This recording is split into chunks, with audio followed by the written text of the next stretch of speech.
नमस्कार दोस्तों। बेतुके बातें बंद करो ना मम्मी, मुझे ऑफिस भी तो जाना है। देख, तुझे मेरी मदद करनी है तो कर, नहीं करनी है तो रहने दो, मैं अमित से पूछ लूंगी। माँ हैरानी से मुझे देखते हुए बोली, माँ आप किसी की सुनती कहाँ हो? आज क्या नया बखेड़ा कर दिया? अच्छा बताओ, क्या पापा ने आपको ऐसा करने की इजाज़त दे दी? मैंने सबसे बड़ा सवाल पूछा। माँ ने हाँ में सिर हिलाया तो मुझे पापा पर गुस्सा आ गया। इस बार माँ के सामने पापा कैसे झुक गए? मेरी माँ को हर 15 दिन के बाद कुछ नया भूत चढ़ता रहता है और आज यह भूत है स्टैंड अप कॉमेडी का। चौंक गए ना? मेरी मम्मी है तो कुछ खास, खुद खुश रहना और दूसरों को खुश रखना जानती है। हर पार्टी की जान है मेरी मम्मी। नाचती गाती चहकती और अपने मजेदार जोक सुनाकर सबको हंसाती, पर यह सब परिवार और सहेलियों के साथ। पता नहीं मम्मी को उम्र के इस पड़ाव में स्टैंड अप कॉमेडी करने की क्या सूझी। शुरू में तो मैंने उन्हें प्रोत्साहन दिया। मुझे लगा मम्मी बस अपने मन की ख्वाहिश मुझे बता रहे हैं, पर मुझे यह पता नहीं था कि मम्मी ने नई ख्वाहिश पाल रखी है। आज किसी रेस्टोरेंट में उनका पहला शो था। हमें चलने के लिए बोल रही थी। हम में से कोई भी उनके साथ नहीं जाना चाहता था। मैंने उनको रोकने की कोशिश करते हुए कहा, मम्मी वहाँ कागज पर लिखे चुटकुले नहीं चलते, उनकी डिलीवरी करनी होती है। मम्मी झट से बोली, तुम्हारी डिलीवरी से तो मुश्किल नहीं होगी। अमित ने कहा, मगर मम्मी लोगों को हंसी नहीं आई तो वे जूते चप्पल फेंकते हैं। माँ ने कुछ सोचने के अंदाज में कहा, ठीक है, हमारे साइज के होंगे तो घर ले आएंगे, नए नहीं खरीदने पड़ेंगे, फ्री में ही नए मिल जाएंगे। मैंने कहा, मम्मी इस उम्र में करियर क्यों? तुम इस उम्र में भजन गा सकती हो तो क्या मैं इस उम्र में कॉमेडी नहीं कर सकती?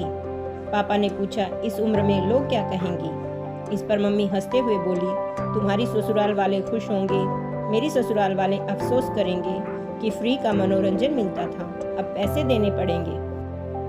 क्यों, ठीक कहा ना मैंने? कोई आ रहा है मेरे साथ या अकेले जाऊं? माँ ने अब तक घर को अच्छे से संभाला है।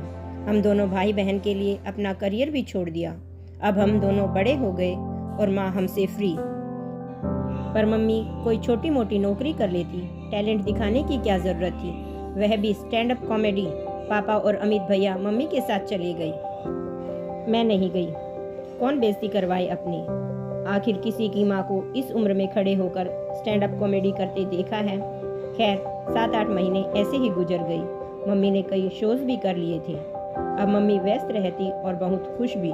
मुझसे कई बार कहती साथ चलने के लिए, पर मैं मना कर देती। आज मेरे ऑफिस में वार्षिक उत्सव पर मुझे प्रमोशन मिलने वाली थी और बेस्ट एम्प्लॉय का अवार्ड भी। पापा और अमित मेरे साथ चल रहे थे। मैंने माँ से कहा कि मेरे साथ चलो, तो उन्होंने साफ मना कर दिया कि आज मैं बहुत व्यस्त हूँ, मेरा आज शाम को शो है।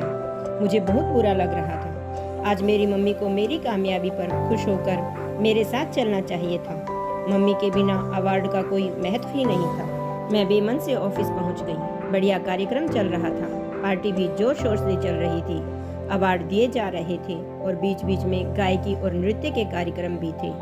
तभी एक अनाउंसमेंट हुई, लेडीज एंड जेंटलमैन, अब स्वागत करते हैं कॉमेडी की महारानी मिसेज। ओह, मेरी मम्मी का कार्यक्रम मेरे ऑफिस में था। तालियों की गड़गड़ाहट के साथ मेरी मम्मी का स्वागत हुआ। मम्मी स्टेज पर आई, सबका अभिवादन किया और फिर मेरे पास आई, मुझे गले लगाया और अपने साथ स्टेज पर ले गई और कहने लगी, भाई आज तो कुछ खास होगा। मेरी सबसे बड़ी आलोचक मेरे सामने जो बैठी है, और हाँ, किसी को शो पसंद आए ना आए, हमें तो यहाँ हमारा इनाम पहले ही मिल चुका है, और चेक साथ में जोड़ दिया।